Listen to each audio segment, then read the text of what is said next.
Good morning, everybody. Good morning. Welcome back. Welcome back to the show. This is the Two Dumb Yinzers, guys. This is episode 664. This is a special episode today. As you can see in the picture in front of you, Mike, of course, is here. Finch is here, and also our special guest. If you haven't seen any of the promotions, everybody, I want everybody to welcome Mr. Chukky Okobi. Chucky, welcome to the Two Dumb Yinzers, my friend. Thank you so much for coming in today, man. Yeah, it's a pleasure. It's a pleasure. Aloha, guys, and thanks for having me. My man, we couldn't wait to talk to you. We've been in talks here for a little while. I knew as soon as we got a chance to talk to you and have you on, we would really have a good time. I want to start with you, Chucky, before we get into some Steeler talk. Uh, what have you been up to? Me, I've been, just going through the hero's journey, if you will. Being from Pittsburgh and being drafted back to the Steelers, it was a bit of a homecoming. At the same time, once that chapter ends, you got to get back out there into the world and start to discover your purpose and what's the bigger goal here. Winning the Super Bowl was really cool, and so a lot of what I've been doing is leveraging my experience as an NFL player, as a keynote speaker, and doing a lot of executive mindset coaching with professional athletes as well as high level performing business executives. And so a lot of times people ask me, like, you ever think about coaching football, what you were good at, what you were passionate about as a kid growing up. Thing is, I'm actually doing that. It's just a different aspect of football than most people think about. Because, just like, being a CEO of a Fortune 500 company or being a Grammy award winning country singer, it's not that much different than being an NFL player. We're talking about people who have accomplished things that most people think is a fantasy or a dream. But, it's helping those people who are actually, people's sons and daughters to really work on the human part of who they are as they're doing these extraordinary things. And, having that experience, I just want to share it with the world. I mean, that's awesome. I mean, the fact that you Beautiful. continue to give back and you continue to try to help people, I mean, what more could you want from a person, Chucky? I got to say, it's hard for me to explain because I'm the same exact age as you. You and I are the same age, almost to the month. And to me, it's crazy the Super Bowl run, the Super Bowl XL, Super Bowl 40, of course, in Ford Field in Detroit over the win over Seattle, of course. That's almost 20 years removed, Chucky. That is almost 20 years ago when Jerome Bettis, lost the ball in Indianapolis and then had to make the shoestring tackle. It's almost 20 years since Chemo rolled on Carson Palmer's leg and these guys took them out in the first round. It's unbelievable to me. And for you yourself being the one that was actually in the games on the team and in the situation, has these been the fastest 20 years that you've ever seen in your life? I cannot believe Super Bowl 40 is almost 20 years behind us. I don't know if it's been the fastest. It might be the longest 20 years. Well, yeah. Things that have happened over that time. The big thing is, thinking back to that point in time, perhaps the reason why it feels like it hasn't been that long is because it's, Coach Tomlin just keeps winning, Yes. maintaining the standard. So, we haven't had the ups and downs that a lot of other teams have had over the last 20 years. We've been pretty consistent. And that's probably why, winning the Super Bowl, it seems almost like, yeah, that's kind of what we do here in Pittsburgh. Absolutely. And as you mentioned, you're originally from Pittsburgh. From Hmm. my understanding, you were in the Midwest now. Yins guys made the trek home for the holidays. Yeah. Yins guys, from what I understand, also Yins are going to be at the game tomorrow. Is that correct? Yes, yep, and it's a home game because we're from Pittsburgh, our family's from Pittsburgh, and we happen to live in Kansas City at the moment. So it's a home game, away game. I don't know. It's just Yeah. everything's kind of coming together, and so it only seems fitting that we couldn't come all this way, travel from Kansas City to Pittsburgh, just like the Chiefs, and not join them in their reason for being here. So it's gonna be a good game. Now you're the perfect person to ask for this because I mean, really, who else would be better? Now you've grown up in Pittsburgh, you've always been here. You came to the Steelers, you played for the Steelers, you won a ring with the Steelers, and now you're, in your home with your family, and of course, continuing your life. Now, here in Pittsburgh, you can't drive 3 blocks without seeing somebody's Steeler flag or somebody signed in the yard or something supporting the team. Now, let me ask you this: with Kansas City and their recent success over the past 5 years, they've always been passionate fan base, no two ways about it. Arrowhead has always been a loud place to play. But what's the difference you see in the communities from growing up in Pittsburgh and from being in the Kansas City area now with that football team? Is there a passion?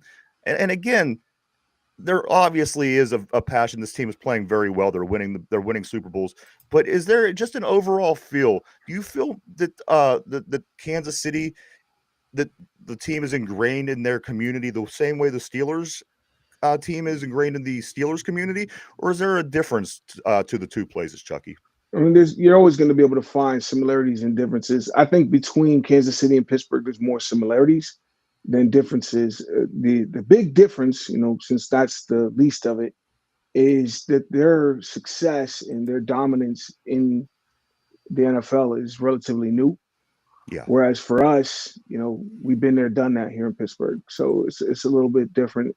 And so the enthusiasm at the moment is a little bit higher than when I first got to Kansas City back in 2018. I thought I was special because, I brought my Super Bowl ring with me. Now, now those guys, they're doing what they're doing, and I can't hate on that. It's a beautiful thing. Plus, the big thing is where the similarities come in is most people don't realize that, when you're in any, I don't care what sport it is, I don't care what, professional team you're thinking about, but the players come and go, the coaches come and go, even the front office comes and goes. The only constant is the fan base, is the community. So what it is, when the people here in Pittsburgh are cheering for the Steelers, they may not know that they don't know, but they're cheering for themselves. Yeah. That's it. That Steeler logo just represents all of us, the entire community, and anybody who's connected to it. And so you see a lot of similarities because Kansas City's got a similar population.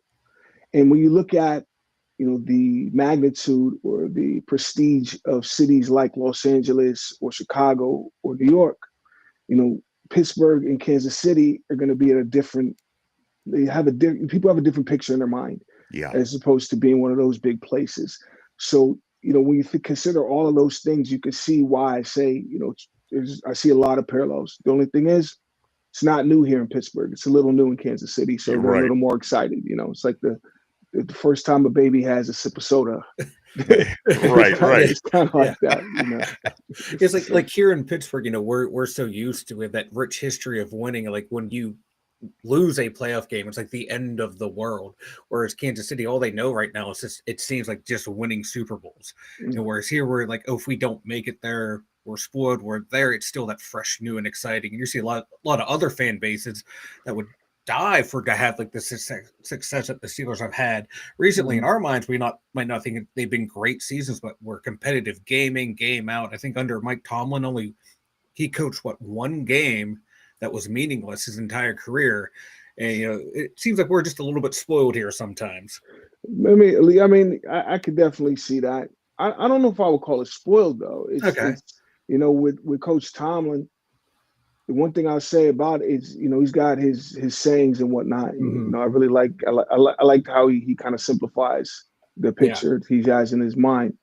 And when he says things like the standard is the standard, that's what you're talking about, is we've come to expect a certain level of performance from ourselves. Because remember, we're cheering for the Steelers, we're cheering for ourselves. So we've come to expect a higher standard of performance, of showing up in a certain way. When you're donning those colors, when you're donning that, the 3 hypocycloids on the right side of the helmet, it's like, listen, we're not just playing football here. We're representing Pittsburgh, and there's a Pittsburgh way of doing things. And it shows up not just on the field, but it shows up in the way we live here and how we carry ourselves and everything that we do as Pittsburghers. So, it's with other teams, the wins and the losses, there's 32 teams in the NFL. Every year, only one of them is going to win a Super Bowl. So when you talk about Coach Tomlin always coaching in games that are meaningful, that's the job. Yeah, that's the job. Yeah, because every other team, they're getting paid too, and their fans are cheering for their logo. They're cheering for their colors. And as long as we, as Pittsburgh, always have hope that we can, then Mike Tomlin's done his job. Knowing, because we know going in, only one team's going to win, and it can't always be us, because that will make for a really boring NFL. And that's what I try to tell people as well, Chucky, is whenever Yeah. people do start to complain, even right here on the show, I say, you know what, it's very difficult to win a Super Bowl. Yeah. Yes, we won 6. Yes, we won more than anybody with the exception of New England. But there's a reason that we've only won 6. Yes, it's more than everybody, but again, it's still very difficult to do. Even with the great teams that we've had here in Pittsburgh, it's still very, very difficult to do. Let's ask. I got a couple more questions for you, Chucky, and then we'll get into a little bit more about the Steelers, the game tomorrow, their road ahead, and a little bit about this offensive line. We definitely want to get your take on that. Chucky, is there any teammates that you stay connected to from Pittsburgh? Till the day. Anybody that every once in a while you shoot them a text, hey, or give them a call, or even hang out when you guys get into town. Anybody like that from that Super Bowl 40 team, Chucky? And from when we were at the Super Bowl, it's funny because the person I probably keep in contact with the most is Rodney Bailey, who was on Seattle when we played that Super Bowl game. Yeah. Then always keeping in contact with people like Kevin Colbert and Jack Kearney, who's in charge of Steelers security. And there's a lot more relationships that you form during that time than just the guys in the locker room. So it's really about staying connected to people like Mike Marchinsky and Lynn Molyneux, who recently retired here in the last couple of years, and always making sure that the other people that played a role in my success, that you maintain those relationships too. So that's really the main people that I stay in contact with, and it's always a pleasure. It's always good to see guys like was hanging out with Alan Faneca when we had the draft in Kansas City. And so, Nice. always look forward to those opportunities to reconnect with my teammates. And, no matter how long it's been, it's like no time has gone by at all. So it's always a good time. Another question. I think Mike was actually going to dip into this. Mike, if you don't mind, I just want to kind of steal the top of it for you. Yeah, that's fine. You played center for a couple of really, really good quarterbacks in your career, of course. Ben here in Pittsburgh, and if I'm not mistaken, I think Mike got me up on a timing. Were you also at Purdue when Drew Brees was at Purdue? Yeah, Drew. So, Drew and I, we've known each other since we were 18. It's funny because we were drafted in the same year, but we both played in the Hula Bowl All-Star game together and went to the same combine. And Drew is Drew. I can't really say anything that you don't already know about him as a player. It's just funny because when I think back to Purdue, I was a 4-year starter, and he was a 3-year starter. Now I'm not saying I'm better than Drew Brees. right, but still, hey, numbers don't lie. It says what it says. At the end of the day, I play with some really good quarterbacks. Obviously Ben Roethlisberger, played with Kurt Warner in Arizona. Play with Drew at Purdue. So, I'm used to being held to a high standard when you're working together, like literally working together with somebody of that magnitude. It's I've learned a lot and taken a lot of value from those working relationships into what I'm doing now as a speaker, as a mindset coach. So let me ask you this, Chucky. Is it criminal that Ben is not really ever included when people talk about the great quarterbacks from the era? I mean, obviously you get to Tom Brady, you get Peyton Manning, Drew Brees, and even Aaron Rodgers, who's still active in the league. But whenever they do mention the group of names from that era, the fact that Ben is a lot of times left off, I don't think that it's just a Steeler fan thing. I think that he's really getting screwed by not ever being in that class of guys, which I think he's beyond in some areas. Again, winning multiple championships, again, having multiple 500-yard passing games. I mean, he's done things that other quarterbacks haven't done out of that group. And why do you think it is? But do you think that it's, like I said, I mean, criminal for lack of a better term, the fact that he's not mentioned ever into that group of quarterbacks? I don't know about that. To me, to say it's criminal or that he's being screwed would be like he's victimized in some way. At the end of the day, he's a first ballot Hall of Famer. Right. And to me, if we weren't talking about him being left out of that conversation, then if I'm just thinking about best quarterbacks, it comes into my mind. And as far as I'm concerned, that's really it. Whether other people, I don't think Ben, and I haven't talked to Ben in a long time, but I would be willing to bet that he's not concerned, that no matter what people say or don't say, he did what he did. Right. He contributed to this history of this organization in the way he did. He played in the league as long as he did. And the bottom line is, no one's ever going to wear number 7 again around him. Right. So at the end of the day, whether people acknowledge it or not, it's irrelevant. Like, it's really irrelevant. We know what our boy's all about. Right. We know what he meant to us, and what other people, what he means to other people. And one thing I will say, just to play devil's advocate to myself, is perhaps he's left out, and other people from other fan bases, other teams, just hate him because they ain't him. Yes. Yeah. And this whole thing, Chucky, is, it is more, obviously Ben, he's happy with with what he did, and teammates are certainly happy.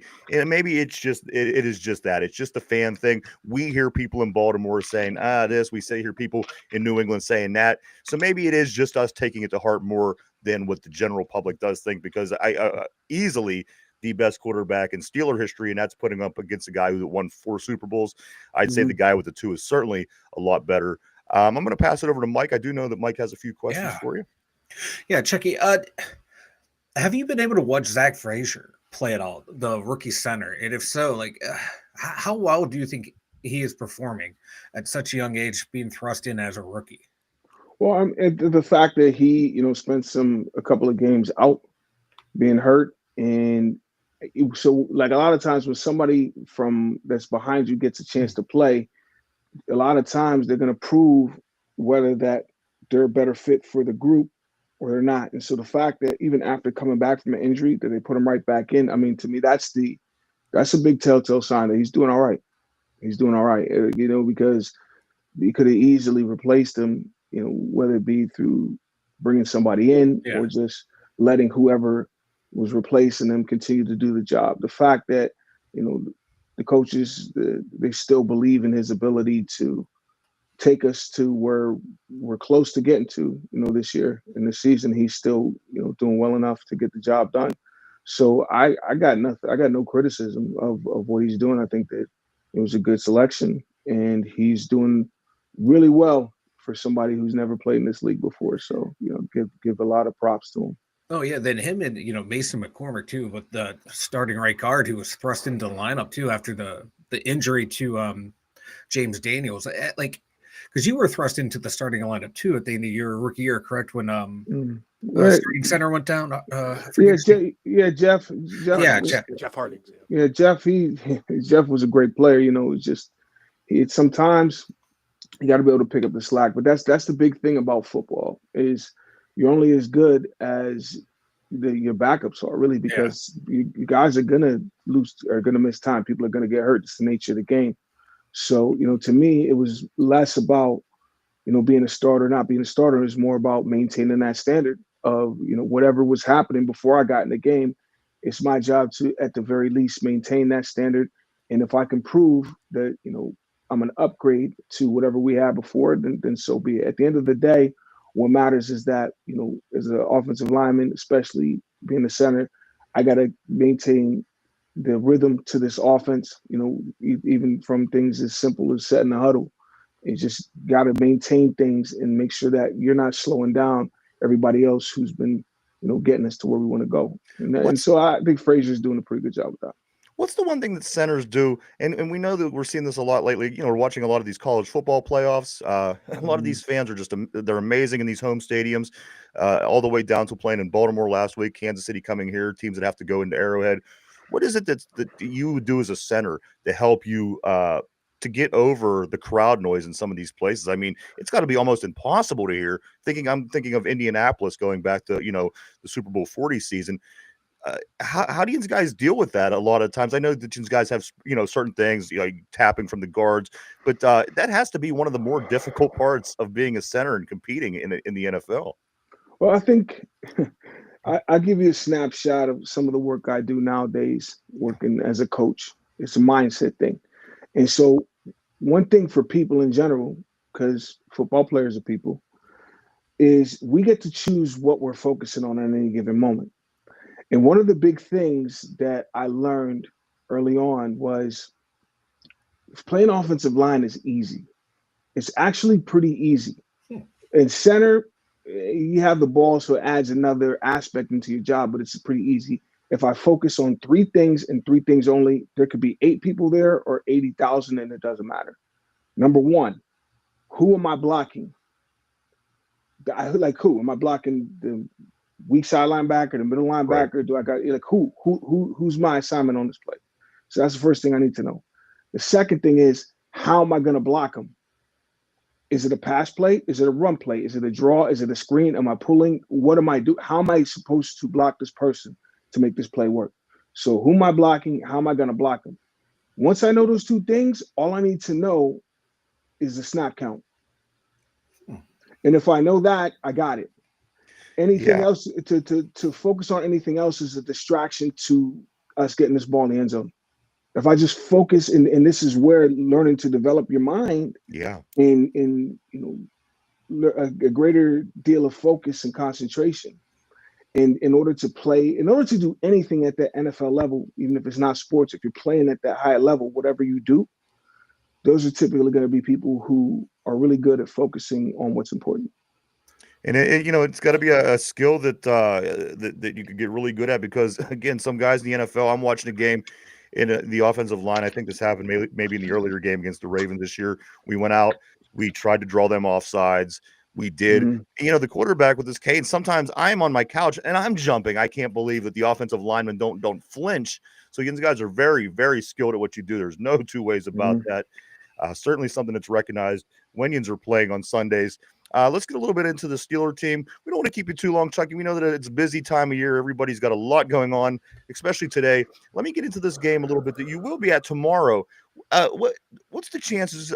Just all honestly, you're a football guy. The Steelers win this football game tomorrow? I think so. I think too. I think so for a number of reasons. Number one, they're due. Yeah. It's like they've won more games than not this year, just generally speaking. So, falling short a couple weeks in a row, that hasn't happened very often. To lose a 3rd straight game would really change the interpretation of how this team is doing. I think they're going to win because they're due. I think they're also going to win because, Kansas City, they've been pulling it out, little by little. They find a way to win. At the same time, it's like Russ Grimm used to tell us. He said, everybody's getting paid. So regardless of how many Super Bowls, Mahomes and Kelsey have won in recent years, the Steelers are professionals too. We're at home, and we're due. And the Chiefs, you can see they're starting to they're fighting it out, man. They're fighting, but they're starting to break down a little bit, from a physical standpoint. And I think the Steelers can take advantage of that. One thing that just blows my mind, and I think that anybody that would look and consider this, is the Chiefs have not scored over 30 points all season. This team is 14-1. They have the Chiefs and 3 other teams. The other 2 teams are 2. They have 2 wins, 2 wins, and 3 wins on the season. This Kansas City Chiefs team that have not scored over 30, which is kind of mind-blowing in itself, has a 14-1 record. Is there any explanation to that, or is that a freak thing that's going on in the NFL right now? I think it's just balance, and that it's complementary football, and that if we gotta block a kick on the last play, then that's what we'll do. Yeah. If we gotta get this ball down the field in a minute and a half, then that's what we're gonna do.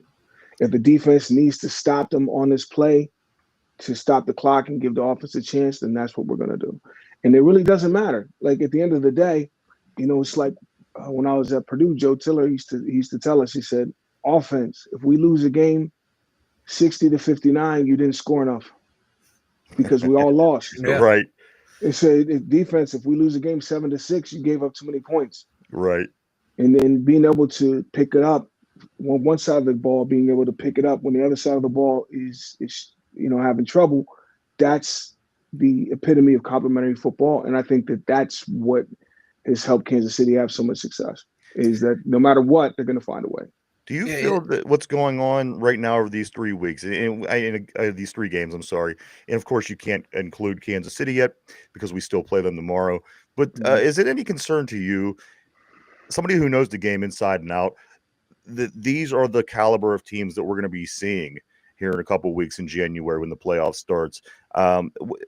What's your confidence level in this team to be able to run through a gauntlet to make a decent run into the playoffs? Of course, I think people in Pittsburgh, it's been a while since we had a playoff win, which a lot of people I think would take that as a victory. However, if you're going to make it through the gauntlet and make a decent run through the Vince Lombardi Trophy, realistically, what would it take for the Steelers to be able to do that? Just maintain the standard. It's really that simple. And I think back to 2005 when that season we won the Super Bowl. We were the favorites going in because we were 15-1 the year before. Yeah. Rookie quarterback. So, we were the favorites. In the end, we ended up winning. So it's like, everything happened the way it was supposed to. Pause. Because we had lost 3 games in a row. Right. During the middle of that season. Yeah. And, we went to Indianapolis, with their Hall of Fame trio, and they put it on us. We didn't win the division. Cincinnati won the division. Right. Both teams we had to play in the playoffs. And so perhaps, falling short to teams like Philadelphia, Baltimore, let's get this losing out of the way now. let's learn our lessons right now so that when it counts, we can actually correct whatever we've uncovered about ourselves in those games, make corrections, and going out there and doing it differently. And so to me, how they're doing now isn't necessarily an indicative of what's going to happen when they play teams like this in the playoffs. It's like, no, because both teams are getting paid, which means Pittsburgh has as much a chance of winning those games as anybody. And, the bottom line is we played all our playoff games on the road against the number 1, 2, and 3 seed. That's then right. We went to the Super Bowl against the number 1 seed. So to me, it's like, what do these seeds even mean? It's just the Steelers standard.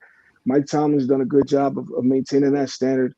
And if they don't win it, does that mean that they're somehow not the Steelers? Like, they're still the Steelers. It's just one team's going to win. Yep. We're going to be in the playoffs, which means we put ourselves in a position to be that one team.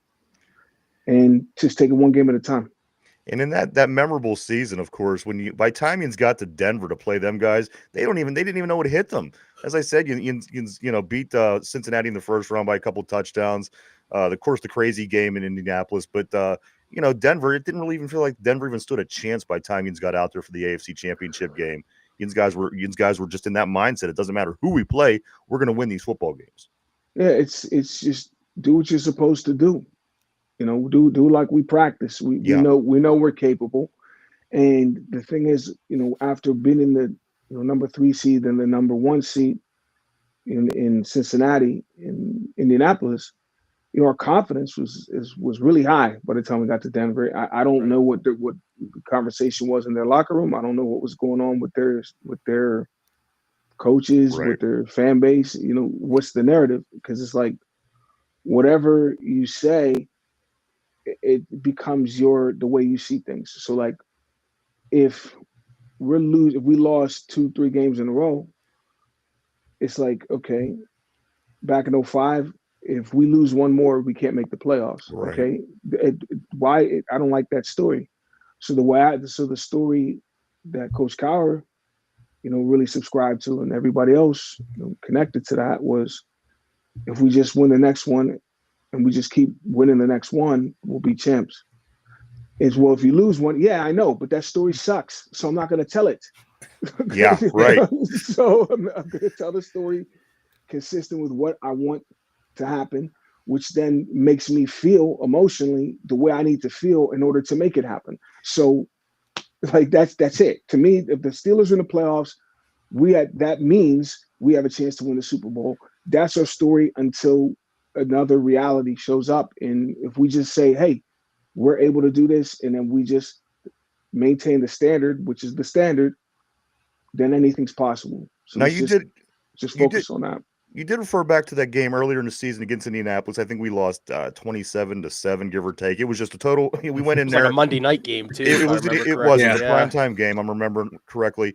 And this is a very good example, Chucky, of what you're saying about this team, because after as we went into Indianapolis and we got it handed to us, no two ways about it.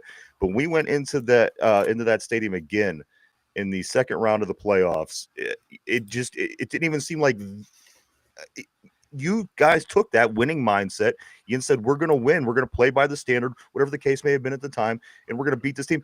There wasn't many fans in Western Pennsylvania, and I'm sure you knew, with family and friends, not a lot of people gave the Steelers too much of a chance, not only to get through that gauntlet of teams, but to beat that Indianapolis team that was pretty strong. Peyton Manning, as you said, the trio of Hall of Famers. You guys may have been at some point before that game the only people on the planet that thought the Yins guys could have pulled that off against Indianapolis. So we didn't need anybody else to believe that. Yeah, we really did. Like Right. That's the thing is, all love and respect for, media and the role that you guys play in this whole sports thing. right. At the same time, unless you're in that locker room, what do I care what you think? You're right. Exactly. Yeah. It doesn't really matter. And that's a good thing, because look what these guys were able to do, even despite the public opinion at the time. Yeah. Mike, I am going to go ahead and pass it off to you. We're not going to keep Chucky too much longer. Go ahead, and then we'll start getting ready to wrap it up with Chucky. Yeah, quick question from what was it like to actually hold the Vince Lombardi trophy? Like we all played various levels of football here, whether pee-wee, middle school, high school, but to actually look at that trophy to realize like what it represented to you, the journey to get there. To me, it represented the fact that I'm not crazy. And like that's the first thing that pops in my mind. Like, I'm not holding that. It's like, I'm not crazy. I always knew I could do this. Yeah. I always imagined doing this, and now I'm doing it, which means all that, oh, that's a pipe dream. Oh, you know how hard it, all that BS. It's like, no, I was right. Yep. That's literally what came to mind for me. Is I was right, and not like I'm saying that anybody else was wrong. It's just until you actually do it, there's always a part of you that wonders if you're right. Yeah. You know what I'm saying? But Yeah. then there was no wondering anymore. Now I'm actually experiencing this, and I always knew that I could. I always knew that we could, and I would.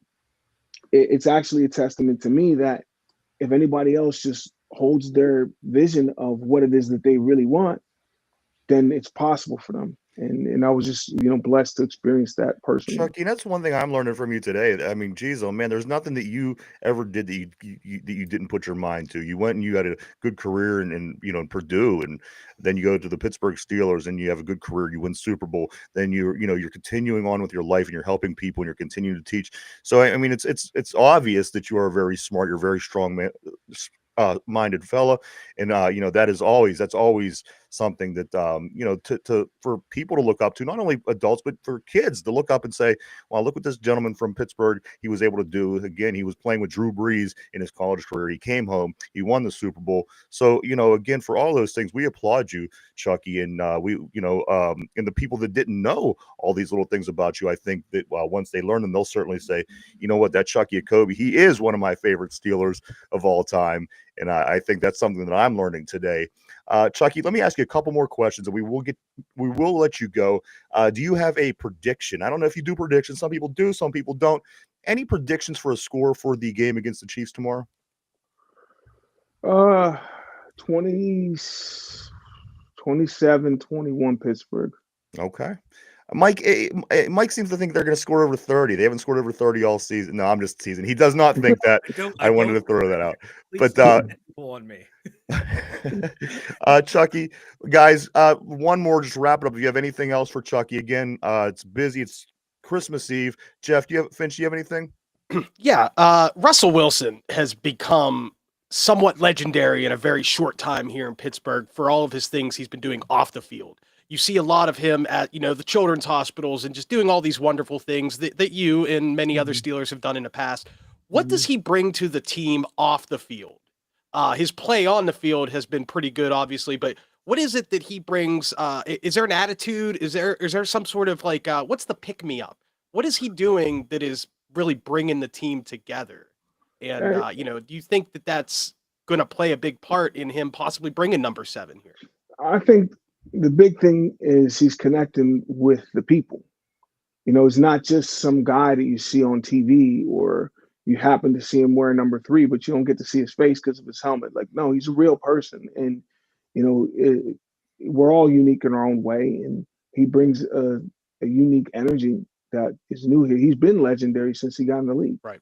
So, I mean, him doing the things he's done this season there's no shock there. He's been doing this for a decade plus in the NFL. So at the end of the day, it's really connecting with the people, getting the people to know him as a human being, not just as a number on the field. And I think that what that does is it increases the faith within the people, and with all of us being down there on the field and everybody focused on us and all your energy and all of your expectations, all your optimism down there.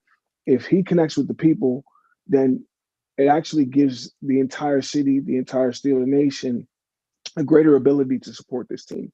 And so I think that what he's doing off the field, so long as it's not, police body cam footage that we're looking at, like, right. then it can't do anything but bring more positivity, not just to the team, but more importantly to everyone that's supporting the team.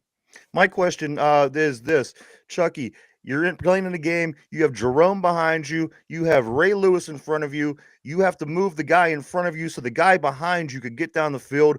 What is it like being the piece between Ray Lewis and Jerome Bettis, both coming at you full speed? That's got to be an amazing, two physical freaks, basically. How do you, Chukky Okobi, prepare yourself walking up to the line to snap the ball to get ready for that play?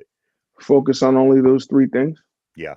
I don't care who the running back is. No, I love Jerome. Yes. But I don't care whoever's back there.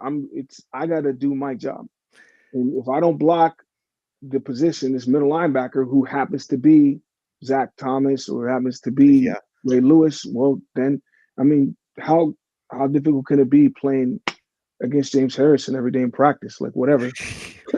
Who was the most difficult person that you did face? Is there anybody at the end of the day you say to yourself, you know what, I pretty much had my career under control. I did what I needed to do, but this one guy was just impossible to block.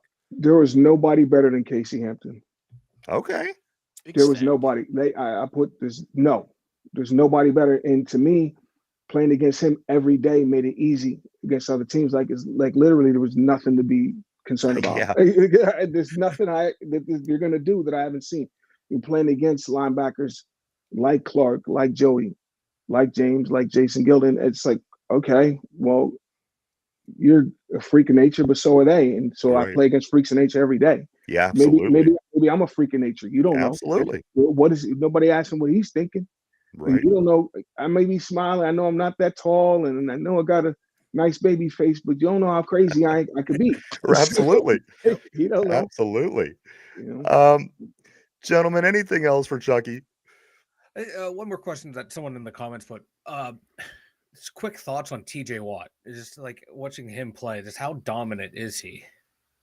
TJ Watt, it's his family lineage, man.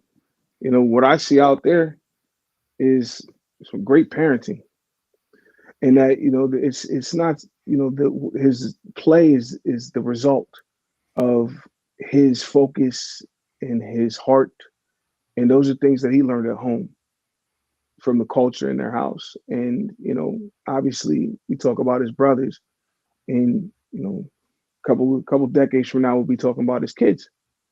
And that it's a family lineage. It's a standard. And so when you have a family standard like that, it makes sense that a family like the Rooneys, who has such a high standard, that this will be a perfect marriage. And so to me, it's almost as if he was born to be on this team. And who knows, if he plays somewhere else, maybe we wouldn't see him as great as we do now. All right, the question everybody wants to know, and then we are going to let you go, Chucky. What is going on with these drones? You're a smart person. Do you have any input, any opinion? What in the world is going on with these drones that are popping up all over the cities, New Jersey, nuclear plants, military bases? Nobody has an answer. Chucky, that's the question everybody is burning to know. What are these drones? To me, it feels like 3-card Monty.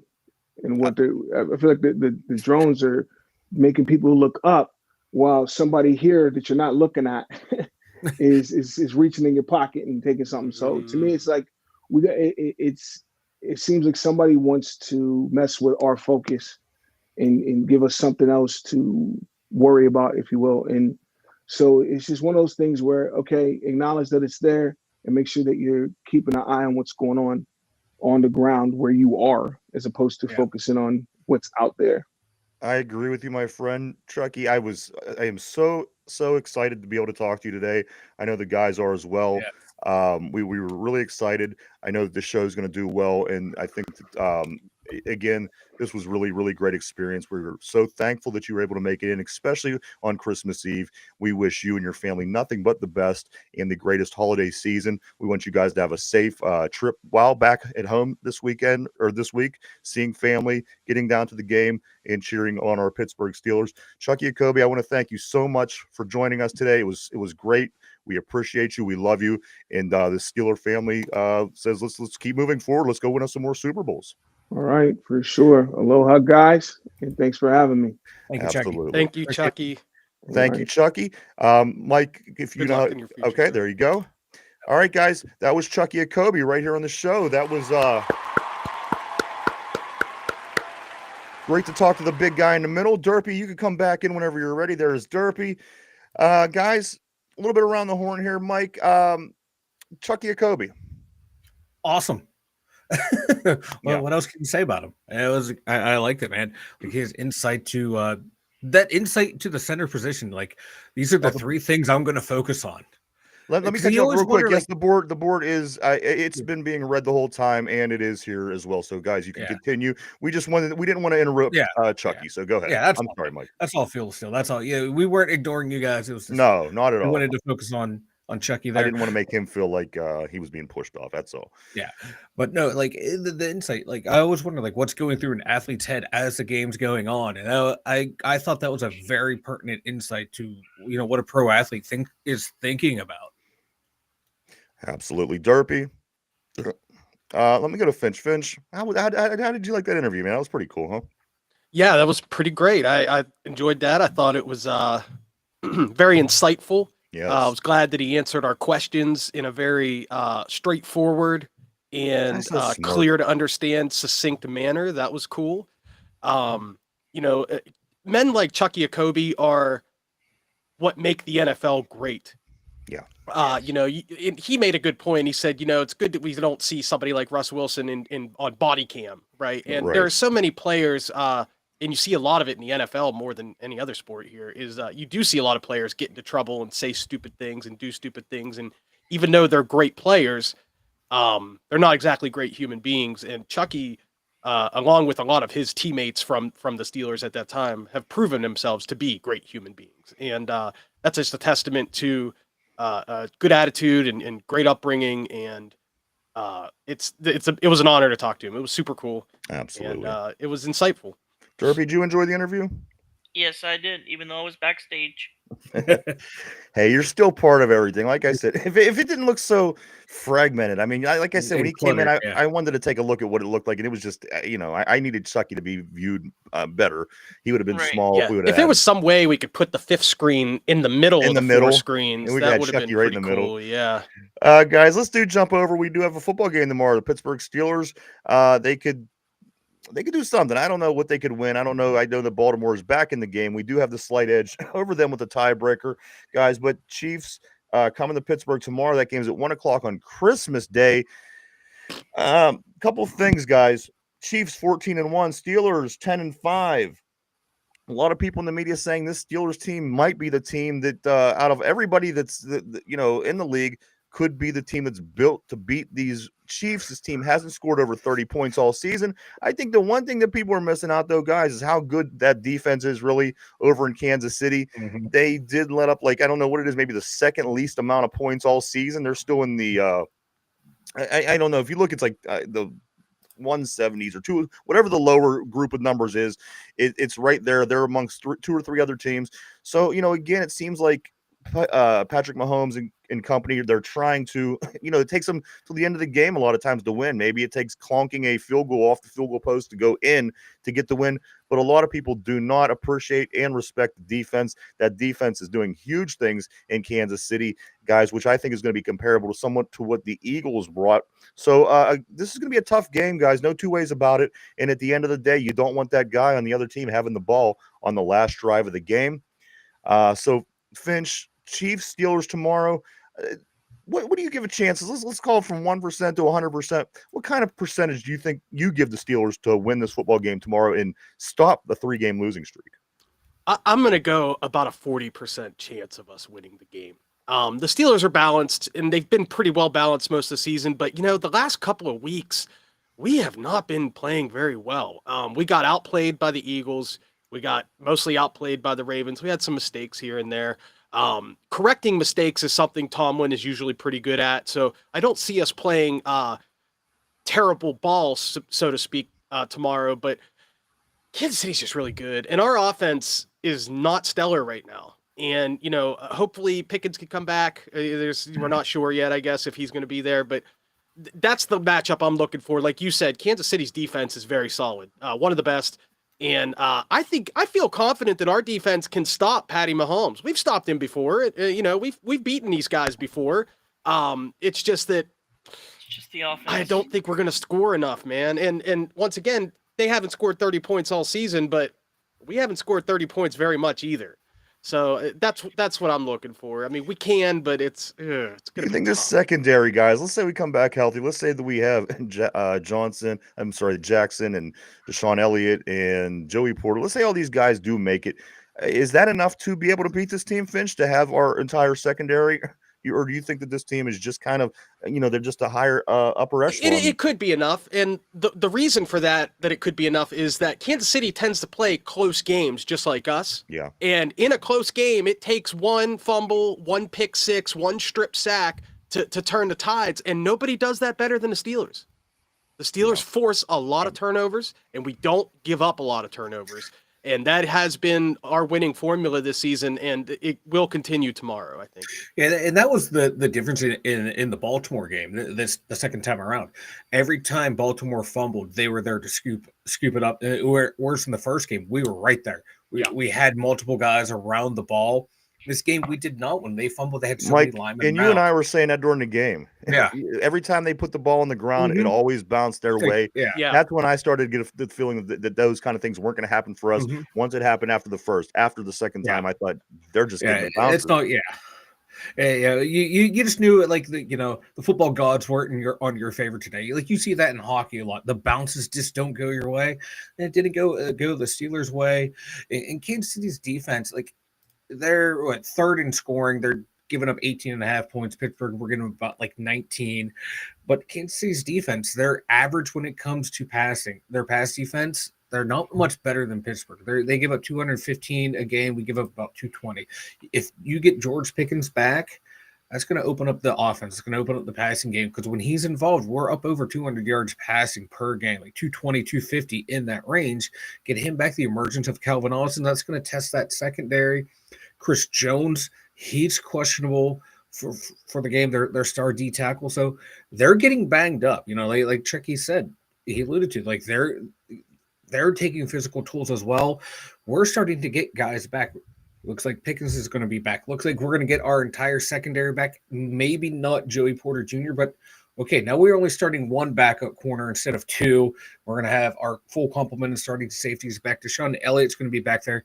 Look for the communication of the defense to be back to what it was before everyone got injured. These last two games, you saw a lot of communication issues. You get these guys back. Deshaun Elliott, I think he's a stabilizing influence back there for that entire defense. Guys, let me go real quick here. A couple of things that happened during this very short week between the two games. Cam Hayward, he attributes Steelers' missed tackles to players trying to do too much. Trying to do too much is what Cam Hayward said was part of the problem. With that defense against Baltimore this weekend.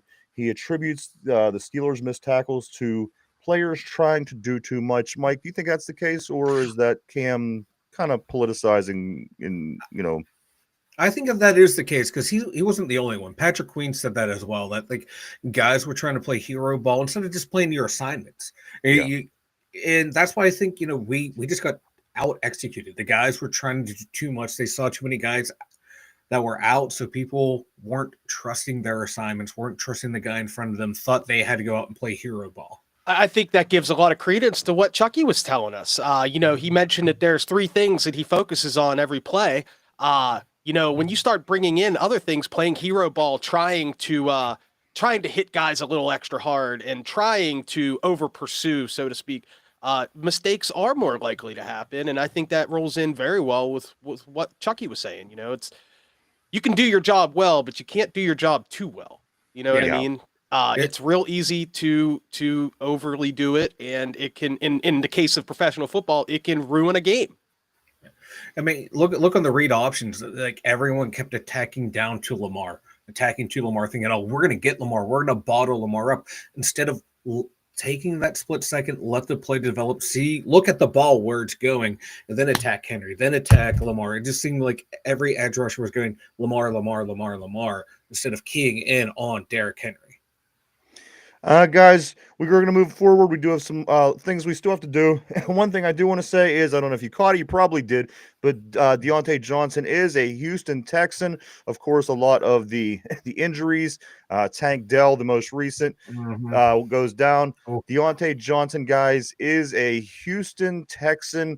Real quick, again, I don't want to stay on DJ too long. Does he go and make an impact, or does he make a stop and go as he did in Carolina, as he did in Baltimore? Guys, what's the tale of DJ for the rest of 2024? I think he can make an impact down there. You got a quarterback who can get on the ball. You got some other good receivers around him that he can beat them out in space. He's more talented than John Mitchell. He's more talented than Robert Woods. If he can get his head right, I think him and Nico Collins make a nice little pair. And then you got John Mitchell as your third, Robert Woods as your fourth. That's a nice little receiving core, but that is a big if. The way we've seen Deontay ever since the end of last year, he's gone that AB route of just being a head case. But if he can get his mind right down on that team, get on a playoff run, they could. I like that pickup for them. If, like you said, but it is a big if, he can get his head right. And he can move forward as opposed to backwards with the football. I think that's a big part of it, too. He should be running south to the end zone, not north towards Dallas, guys. Yeah. Guys, I do want to, let's catch up on some messages. I do feel bad. Ravens 76 B more. He says, what's up? Happy holidays. Happy holidays to you as well. Happy holidays to you. Let's see. Phil Steele says, cheers. 56. Boom. I can't believe it. Jim would say, you punched him in the mouth, then don't blink. I couldn't agree more. Boom. Also, B. Schaefer 87 reporting Carrollton, Ohio. Braden, welcome. Also, P says D-line was Braden. Easy. O-line was beyond my skill set. That's what I told Mike before the show. I played football all the way up until they put me at center, and that was the last straw. Many reasons, but again, that was nonetheless the last position I played was center before I did move on, advance my career, right? It takes a special kind of person to play that position. It really does. Long snappers and centers really take a lot of abuse in the NFL. And that not only constantly getting pushed down, and that's a tough position, man. You got to be strong. About only having one job to do, you better do it right.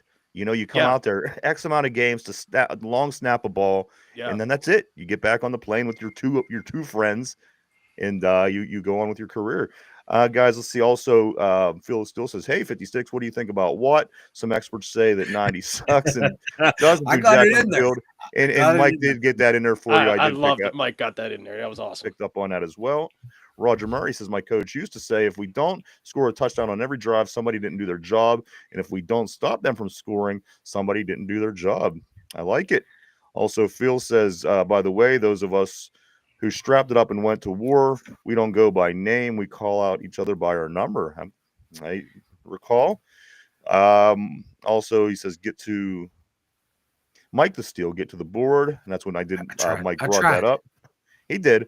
Let's see. Cheers, 56, and thanks for strapping up for the B&G. Also, Big 98, Big Snacks came Big up. snacks, baby. Well, that was nice to hear. He was the Me too. Yeah, I was the gonna ask him toughest 'cause- guy that he could Yeah. recall going up against. I like it. I was gonna ask him that, but he got to because they were drafted in the same draft class. Him and Kendrell Bell. Yeah, Kendra out of Georgia. Boy, he was a Mhm. hammer. He was a beast. Yeah, he had a couple amazing seasons early. in that his high career. ankle He- sprain ruined him, man. Yeah, it's a shame. He Derpy was didn't give going a 56 a boom. Derpy, give big 56 a boom, man. Do it again. Boom! And there it is. Now you do it. Boom. You do it, Derpy. Boom! Finch. Boom. Derpy. Boom! Guys, Boom. we do still have a few things we got to do here today. So let's jump can't. right into it. Mike, what are the keys to winning this game against the Chiefs tomorrow? Don't fall victim to the black magic that is the Kansas City Chiefs. No, my or the God. black and white magic that is the Yeah. wait, whoa, what? Huh? Oh, come on now. Get out of here with that nonsense. Stripes. Just saying. Them stripes are always they're always up to something, man. Go ahead. I'm sorry. Say the middle of the Contain field. Patrick Mahomes. He's not a running quarterback, but you see how many plays he makes outside of the pocket. Contain him. You know, play him kind of like you would play Lamar. Focus on those childbearing hips and just go get them. Exactly. You know, how hard, You play. it's like tackling play- my aunt with them hips. Yeah, Come on. I know. It's like Bill Cowher used to say, rush the quarterback.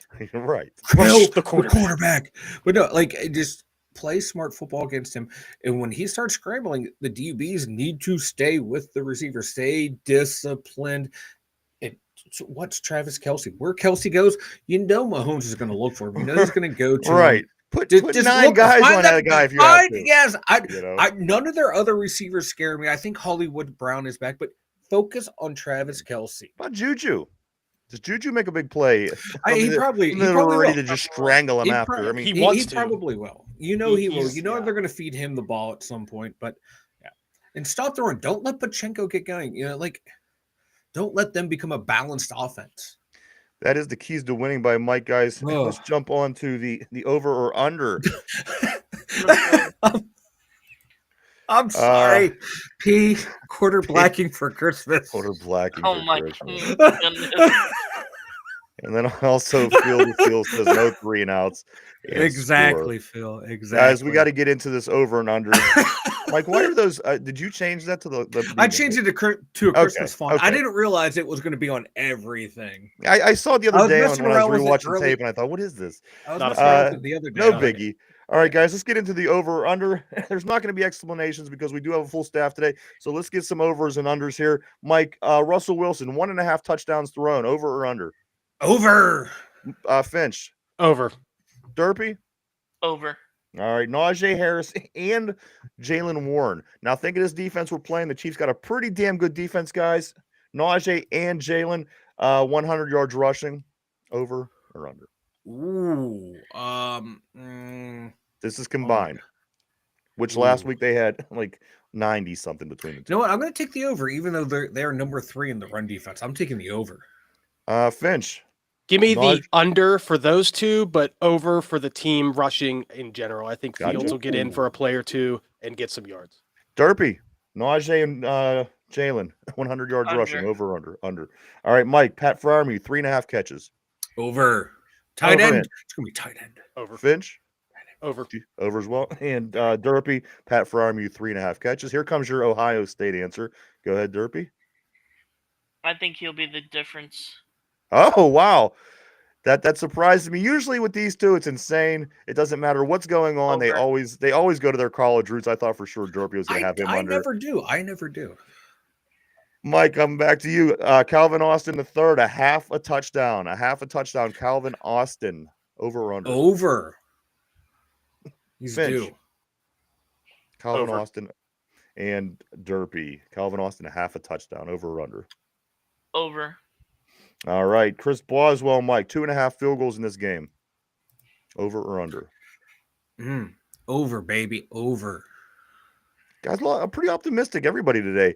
I we know. should have Steelers on more often. We Finch, should. Chris Boswell, 2.5 field goals, over or under? Under because we're going to score touchdowns tomorrow.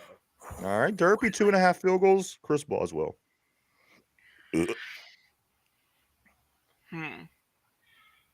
Give me the over.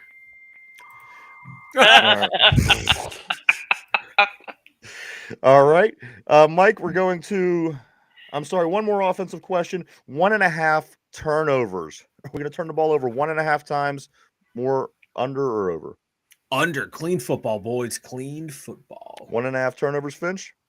Under. Once again, Steelers have been playing great turnover football this year. And finally, Derpy. Under. All right. Defensive side of the ball. Do we cause 1.5 turnovers, over or under? Over, baby. We back in business. Over. Finch, same with you. Derpy? Over. Over. All right, guys. TJ Watt, is he 1 sack? Now, last week he pulled within 1 sack of the lead. He pulled into one sack within the lead, believe it or not. Next question, guys, in the over or under. TJ Watt, a half a sack. Mike, over or under or push? Over. All right. Finch, a half sack. Is TJ a half sack tomorrow? Over, under, or push? Under. I'm going to go under. I think the ankle is still bothering him. He's not as fast as he should be. I don't. Excuses, as someone would say. Derpy, over or under? TJ Watt, a half sack. I'm gonna go under, but he needs to show up tomorrow. All right, Cam Hayward, a half sack. Over as well. He's gonna have a bounce back game. Finchy. Over. Yeah, Hayward. He's ready to brawl, dude. He's ready to go. And Derpy, half sack for Cam Hayward. Give me the over. Did you say don't insult Derpy like that? Give me the over for Cam. All right, and then finally, guys, the most hated question on this show is 1/2 of a devastating injury. Last weekend's, if you went over, you certainly won, guys. 1/2 of a devastating injury. You know what I'm talking about? A starter, a person of great impact on a team. Do we lose one tomorrow? The number's a half. Mike, over or under? Under, baby. We finally getting healthy. Okay. We can't afford. No one else can get hurt, right? So we're just taking the under. Law of averages at this point. Finch? It hurts to say, but I'm going to say over only because of this unreal schedule with the games being close together and not getting the rest. It hurts to say it, but I mean, it's very likely. That's Derpy. Same question to you. A half a devastating injury. Over. I hate it, but it's gonna. But it's happened every week. I mean, come on, right? I know. We need to stop Right. asking the question. You are the root cause of all the And the injuries. root of all evil. I'm knocking on wood, man. I'm knocking on wood. I hope I'm wrong. All right, guys. So that is the over and under. Great job for the day for this Kansas City Chiefs game. And we do have to go through these picks real quick, guys, because the games start tomorrow. We cannot not get our picks in for the week because, again, once the games start tomorrow, the week starts, and we got to go from there, guys. We have to get these picks in, Mike, Derpy, Finch. Again, because we do have a full room today, we are going to keep it, semi-short. So once I get the list of games up, I think that Derpy has been studying them. I know he's been texting me, wondering if we were still going to do them today, being we had the guest. Yes, we are. And as soon as I get pulled up, gentlemen, we will be doing our picks for the week. All right, here we go, guys. Of course, the first game is the Steelers, but we're going to come back to that, of course, for tiebreaker reasons. Mike, I'm going to start with you. Ravens at Texans tomorrow. Ravens at Texans. Who do you like in this game? Give me the Baltimore Ravens. They're kind of rolling. Finch. Baltimore. And Derpy. Baltimore at Houston. Baltimore. They're motivated. Thanks, Brian, by the way. All right, let's go to the next game. Michael, Seattle. This is our Thursday game. So we do have the 2 Wednesday games, the games on Christmas, but the Thursday game is between the Seattle Seahawks. I love this. Come on, there's football on every day of the week. I'm just in my glory. All right, guys, back to what's important here. You Seahawks, the Seahawks at the Bears. Mike, Seahawks at the Bears. Seahawks. Finch, same question to you. The Seahawks at the Bears. I like the Bears. Okay. Give me the Bears. The Bears. And finally, Derpy, over to you. Seattle at Chicago. Who do you like? It's a split right now. I'm gonna go with Seattle. You know what I'm going to do?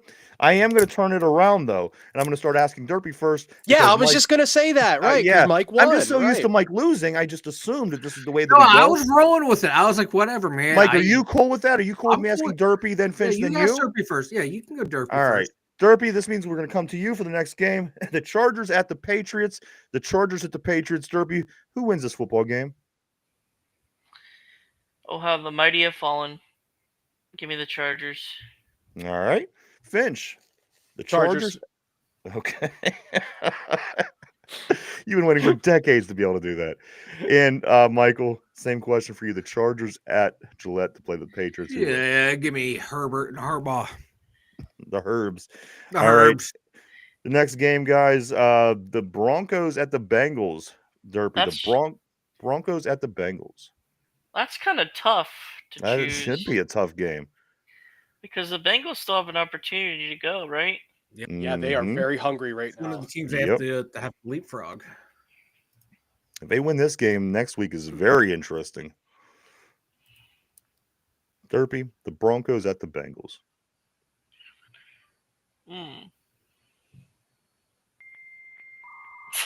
Exactly. He does not have Exactly. he does not have me to piggyback off of. I'm gonna go.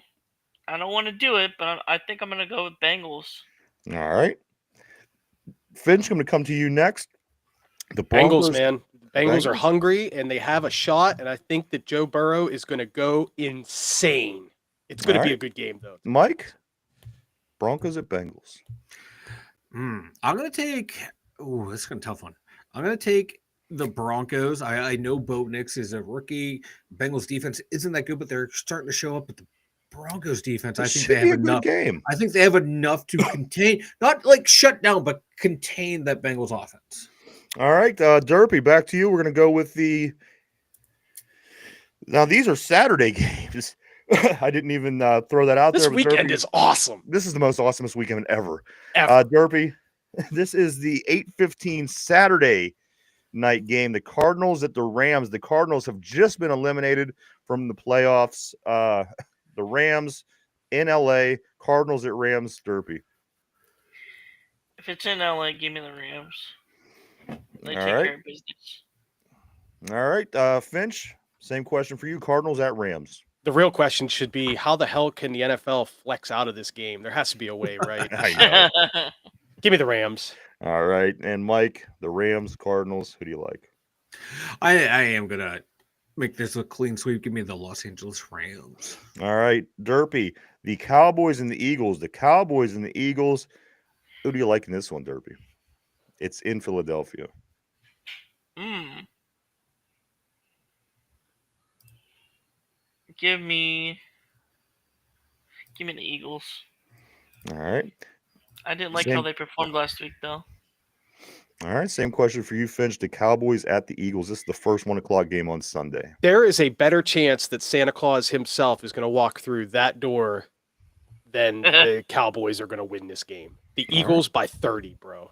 All right, Mike. Hurt is still hurt, though, right? Dallas. Who cares? Fuck that. Yeah, is Kenny Pickett starting? Yeah, I think. Kenny Pickett and Cooper Rush maybe are the quarterbacks. I mean, what the hell's going on down here? My Mike. God, give me the Eagles. They just have the better defense. They have better skilled Right. players. Yeah, give me the All right. Eagles. Guys, also 1 o'clock game. Derpy, this comes to you. The Jets at the Bills. This game could help us tremendously.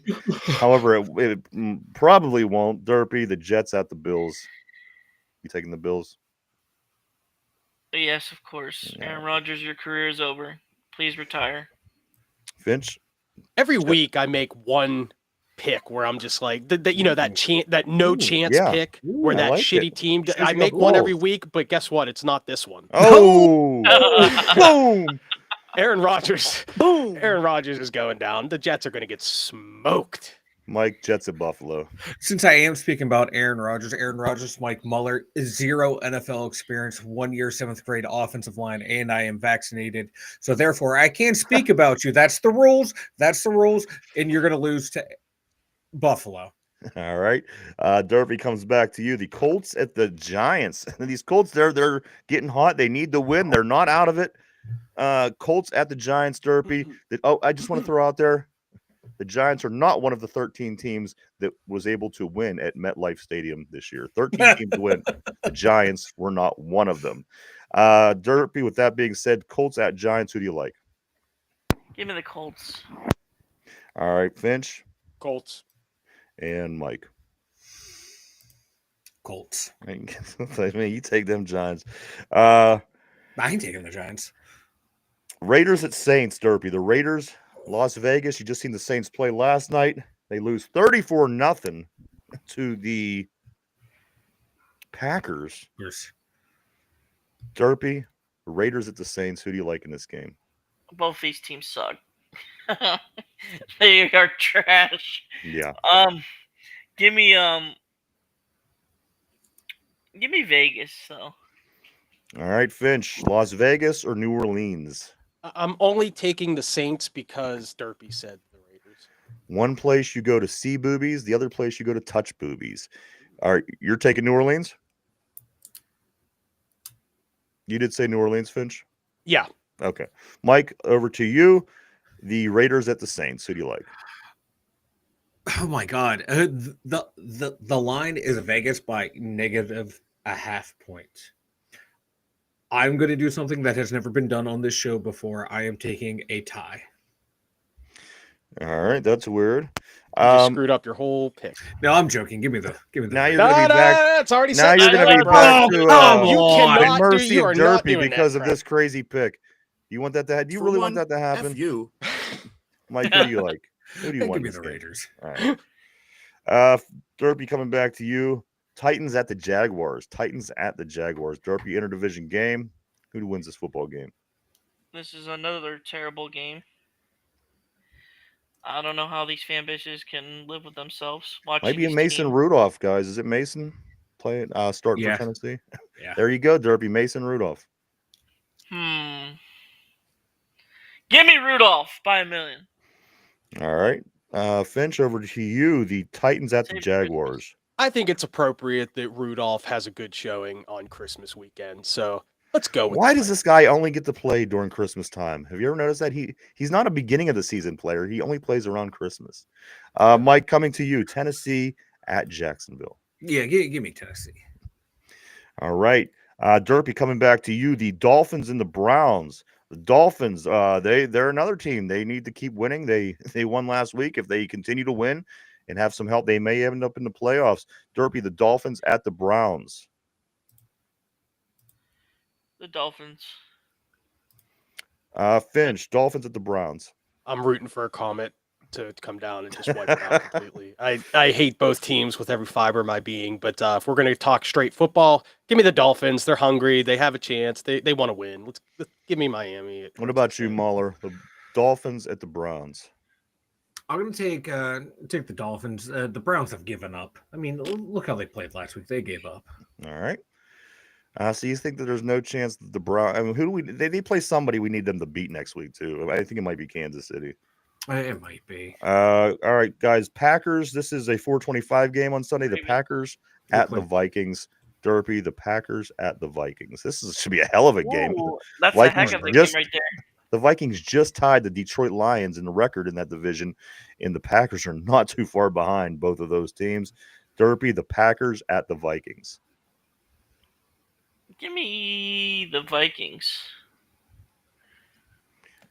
Finch. Packers at Vikings. Yeah, I think the home field's going to be the difference here. Give me the Vikings. It's going to be a good game, a close game. Mike, again, the Packers just win 34-0 last night on Monday Night Football over the Saints. They will be traveling to Minnesota to play this pretty good Minnesota team. Not a bad team themselves. Green Bay. Mike, who wins this football game, the Packers or the Vikings? Give me the Vikings. All right.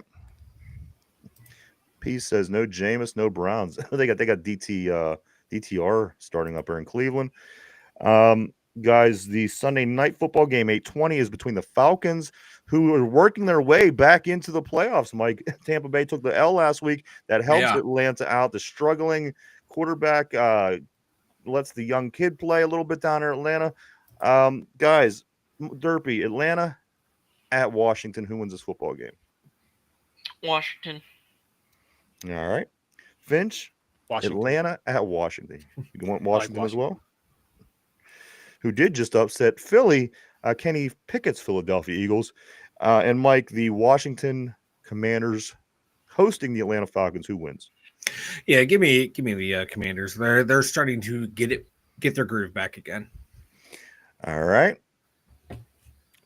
And finally, guys, Monday Night Football. This game is between the Detroit Lions. They travel out to San Francisco to play the 49ers, who've been eliminated from playoff contention. Derpy, is there any chance that the 49ers win this game for you? Did you skip the Buccaneers and Panthers? Yes, he did. All right, we'll get that, Derpy. Let's focus, Derpy. Sorry. Focusing on all the wrong details. Well, yeah, stop Give me focusing the on me. Lions. Stop focusing on me, not focusing.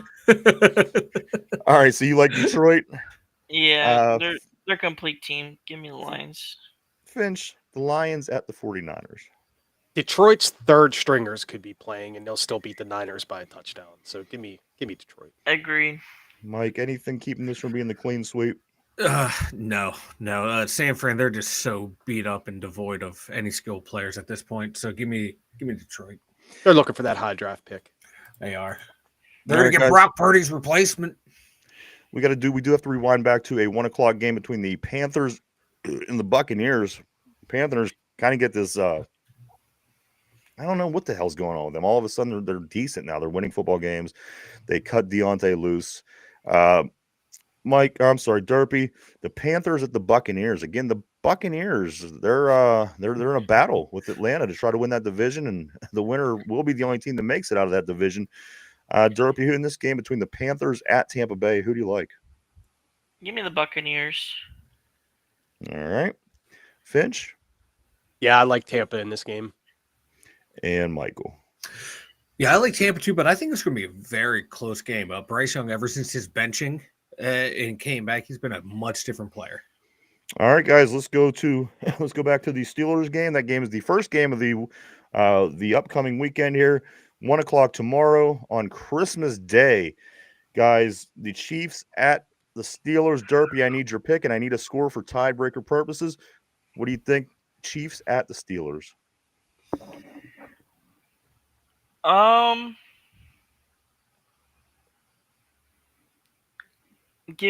Unfortunately, give me the Chiefs. All right. And what do you think for a score?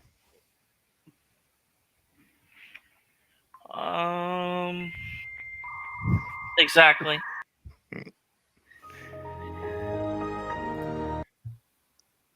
Start calling Derpy dial up. 28-14. 28-14? Yeah. All right, so Derby has 28-14. Ben, who do you like in this game, and by how much? Yeah, same as Derp. It hurts to say it, but I think the Chiefs are going to pull it out, and I'm actually going to say 28-24 on the score. 28-24. Perfect. And Michael, same question comes over to you. Who wins this game? Pittsburgh is hosting Kansas City. A couple of the guys on the board already got Kansas City. Mike, who do you take in this one? I am taking your Pittsburgh Steelers. I echo Chukky Okobi, 27-21. And like Feel the Steel says, Steelers 100, Chiefs 0, baby. All right, guys, I am going to put this.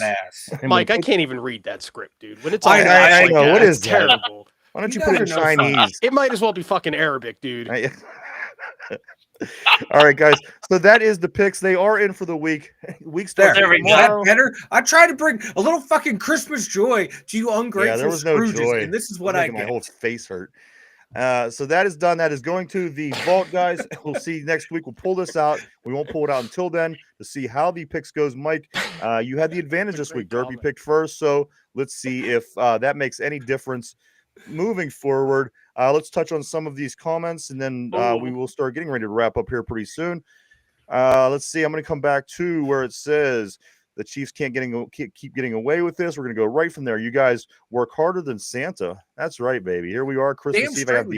I have the elves working hard, and things are We thank you. Couldn't agree more. Also, yes, as Mike had just responded to, Steelers 100, Chiefs nothing. Steelers wanted to win the AFC North at Heinz Field, not at Ratburg Stadium. Boom, says Field of Steel. Boom.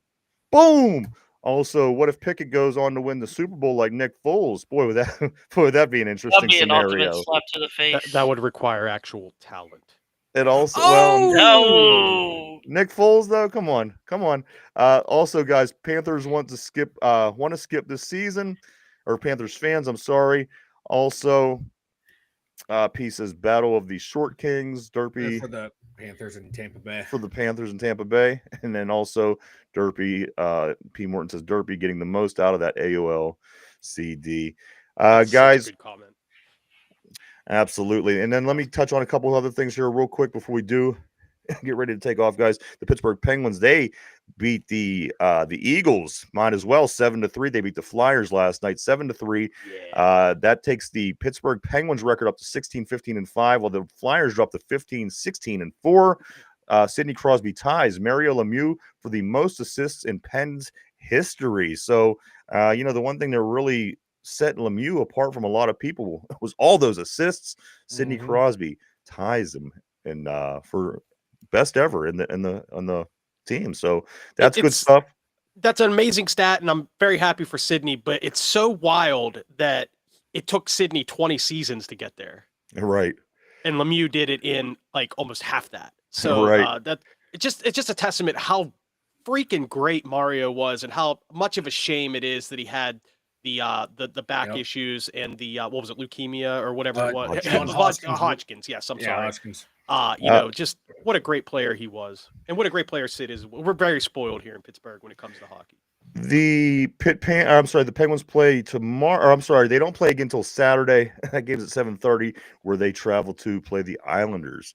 Also, the Pitt football team, they play on Thursday, the day after Christmas, their bowl game versus Toledo. Mike Toledo, team that I know that you guys know over there, you and Derpy. Pitt versus Toledo Thursday at 2:00. That is Pitt's football. That is their bowl game. Mike, why don't you go ahead and tell everybody about the website? And we'll get into this. The twodumbyinjuries.com. Check it out, everyone over there. You know what's over there. The merch store. We got all of our links to our social media. We got the blog. Check it out. The twodumbyinjuries.com. Derpy, over to you. If you're new to the Two Dumb Yinzers show, be sure to subscribe below and boom! Pound that like button. All right, everybody. Good job. Guys, today's trivia question of the day. This is going to be the last one. No more Chiefs questions after this. But this is our How Well Do You Know Thy Enemy segment. The trivia of the day is always about who the Pittsburgh Steelers are playing that week. Guys, put on your thinking caps. Everybody on the board, everybody at home. Here we go. This is the Kansas City Chiefs trivia question of the day. How many times did the Kansas City Chiefs qualify for the playoffs during the 1970s?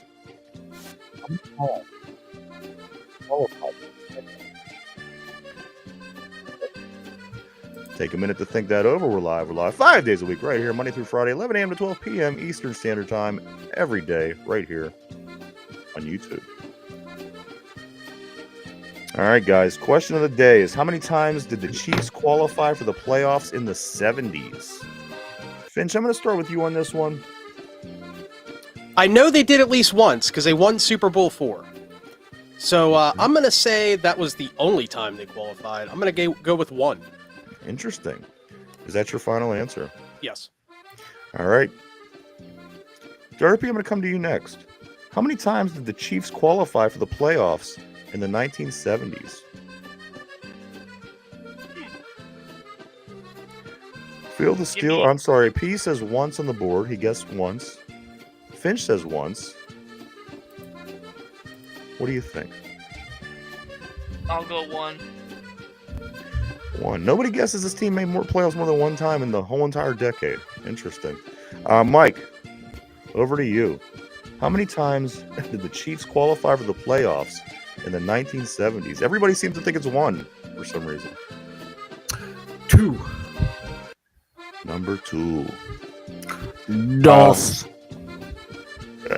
Is that your final answer? Final answer. All right, locking you in place, guys. question of the day, last Chiefs question, unless we play them in the playoffs, which I guess is a possibility. How many times did the Chiefs qualify for the playoffs in the 1970s? P says once. Finch says once. Derpy says once. Mike says two times. Correct answer, guys, is one time. They qualified one time. One time. Yep. Hank Stram, coach, one of the greatest NFL clips well, that's ever. what I was gonna say. He matriculate the ball down the field. He just put the Chiefs never show up on NFL films. There's exactly one clip. Stram and it's and Len Dawson too. Yeah. Len Dawson was the quarterback. I can remember those two going back and forth on the sidelines with one another. The Chiefs lost Super Bowl II in '69 to the Packers, and then they won Super Bowl IV, I believe, against the Cowboys or the Vikings. It was the Cowboys or the Vikings. Did they lose Super Bowl I and Super Bowl II to Green Bay? No, the Raiders lost Super Bowl I.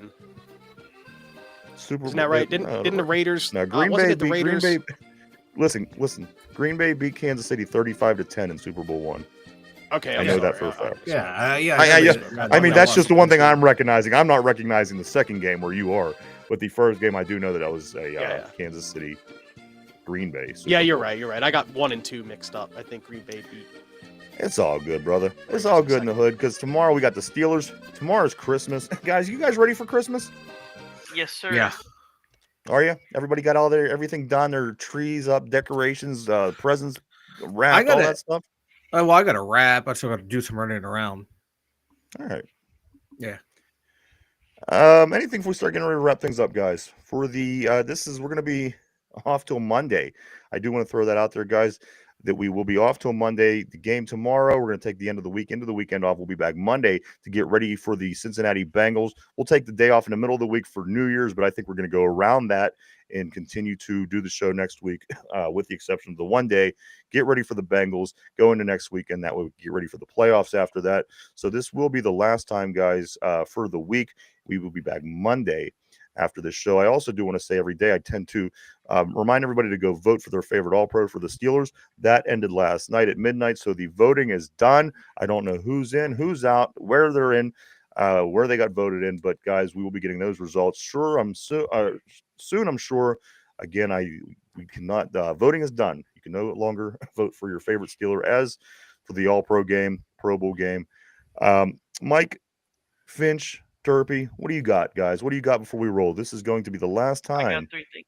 we are here until Monday, so don't leave nothing on the table. Go ahead, Derpy. I want to wish everyone a very, very, very Merry Christmas. Boom. Okay. Boom. I like it. All right. Boom. We're from the town with the great football team. We cheer the Pittsburgh Steelers. Here we go. And lastly, if any of you need a Christmas star, you could always use Mike's bald head. I'm sure it'll shine bright for you all. Oh, the Christmas words of wisdom from Derpy. Finch, let me come to you next, my man. Anything before we roll? As Derpy said, Merry Christmas to all, and to all a good night. I hope everybody sleeps well tonight. Santa comes to visit. And one last thing, for all the shit talk that Mike gets about the bald head, I just want to point something out. Oh my gosh. I just make it look a lot better. Two of us. All right. Mike, to you. What do you got before we roll, man? My ego is big enough for the 3 of us. I think Finch summed it up for me. I'm just going to end on that. Everyone have a good holiday, and my ego is big enough for all of us, boys. And whenever Chucky was on the screen, he didn't have any hair either, so it was like 3 of us, baby, yeah. and all bald. Just the 3 of us. You should have took your hat off as well, Finch, while we were having the interview. That way you could all had your bald heads. My light is too bright, as you can see. It would have screwed everything up. Chucky wouldn't have been able to see the screen. It would have been a disaster. Like this. And people might tune in and thought we were please. all supporting a kid somewhere, So maybe it's good that we did it the way that we did. It is Christmas after all. It is Christmas after all. Oh my God, he looks like he does look like a cancer kid down the corner. I'm sorry, P. I didn't mean to burn out your TV. That was my bad, bro. My bad. Also, P did say, I bought my wife a car. She got me a wallet. Granted, the car is in my next 4 presents. All right. Hey, congratulations. I do want to say thank you to everybody. I want to say thank you to Chukky Okobi, of course. Yes. Oh, it was Thank you, great Chucky. having him on, taking time away from his Christmas Eve events, whatever it is. People, I know there's like again, people have a lot of things going on this day, trying to get it all together before Christmas. He's in town visiting, also attending the game tomorrow. Thank you so much to Chucky Thank and you, his Ryan, for people. putting that together, man. Thanks for doing the Yes. legwork and just this was like a Christmas gift to me. Hey, Like this from is you, it this is felt a that Christmas way. It gift. was that cool, and it was an honor to be here and to talk to a real life Steeler in person like that. It was pretty cool. And and thank you to his people as well, as they were very Absolutely. they made the whole process very smooth to make sure that it all happened.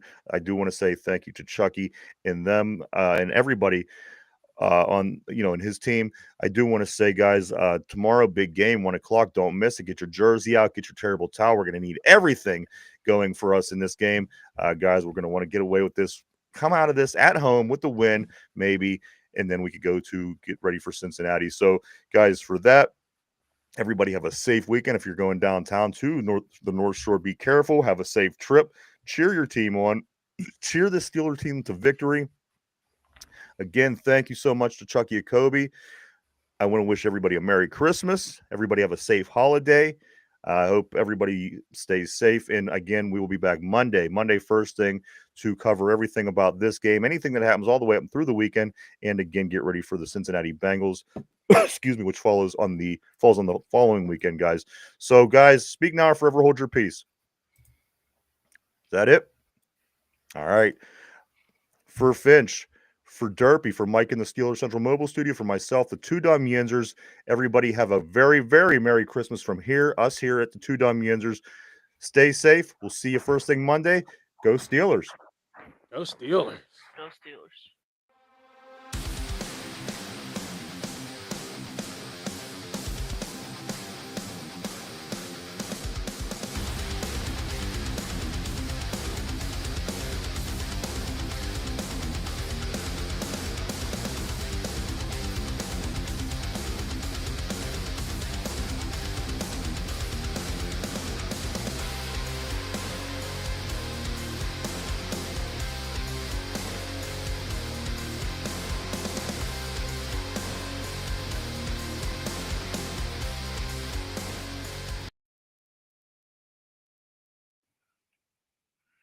All right, Mike.